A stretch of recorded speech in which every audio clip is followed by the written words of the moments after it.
mereka yang mati kemudian hidup kembali.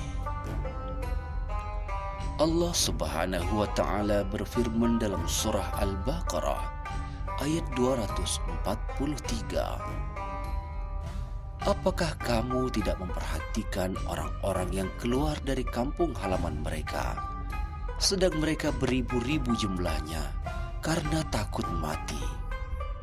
Maka Allah berfirman kepada mereka, matilah kamu. Kemudian Allah menghidupkan mereka. Sesungguhnya Allah mempunyai karunia terhadap manusia, tetapi kebanyakan manusia tidak bersyukur.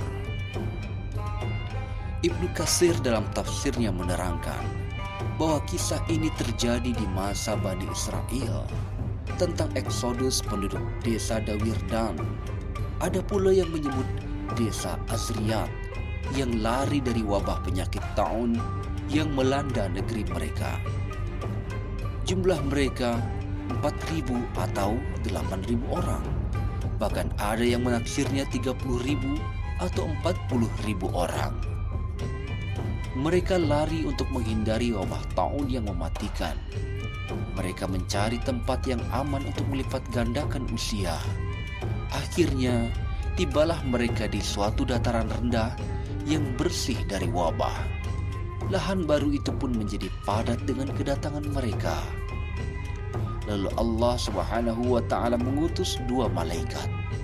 Satu berada di atas lembah tempat mereka tinggal, dan satu lagi berada di bagian bawah. Lalu kedua malaikat itu berteriak dalam satu kali pekikan, hingga wafatlah semua pengungsi ini. Beberapa masa pun telah berlalu.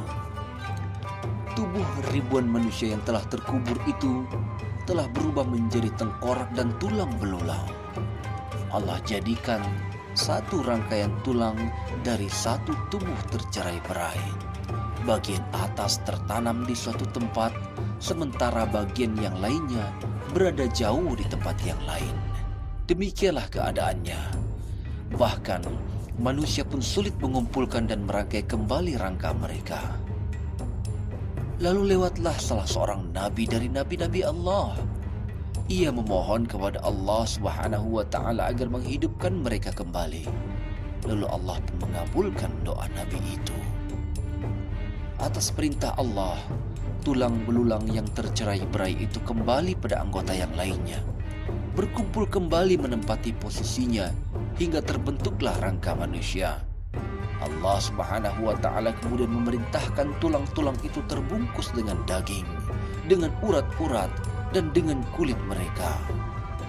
Imam Ibnu Katsir menukilkan riwayat dari salah seorang salaf bahwa Nabi itu menyaksikan kejadian menakjubkan itu.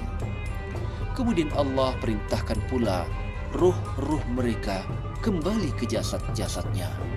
Mereka pun hidup kembali. Orang-orang itu merasa bahwa mereka telah dibangunkan dari tidur yang amat panjang. Kemudian mereka berucap, Maha suci Engkau ya Allah ya Rabb kami, dan segala puji bagimu. Tidak ilah yang berhak diibadahi kecuali dirimu. Inilah makna ayat. Kemudian Allah menghidupkan mereka. Terdapat sebuah asar sahih diriwayatkan Imam Ahmad dari Abdullah bin Abbas radhiyallahu anhu. Suatu ketika Umar bin Khattab keluar bersafar menuju Syam. Dalam perjalanan ia berjumpa dengan Abu Ubaidah ibn al-Jarrah dan sahabat-sahabatnya yang memberitakan bahwa Syam sedang terserang wabah penyakit. Kemudian Abdurrahman bin Auf berkata, sungguh aku punya pengetahuan mengenai masalah ini. Abdurrahman pun memiliki solusi. Langkah apa yang harus diambil Umar?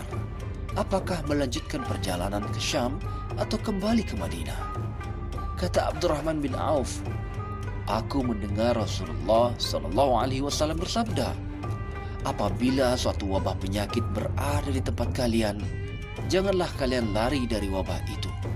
Dan jika kalian mendengar suatu daerah terserang wabah penyakit, janganlah kalian memasukinya. Hadis riwayat Ahmad. Umar pun memuji Allah, kemudian kembali ke kota Madinah. Dalam riwayat lain, Abdurrahman memberitahu Umar bahwa Rasulullah Shallallahu Alaihi Wasallam bersabda, wabah penyakit pernah mengazab kaum sebelum kalian. Apabila kalian mendengar suatu tempat terserang wabah, janganlah kalian memasuki tempat itu.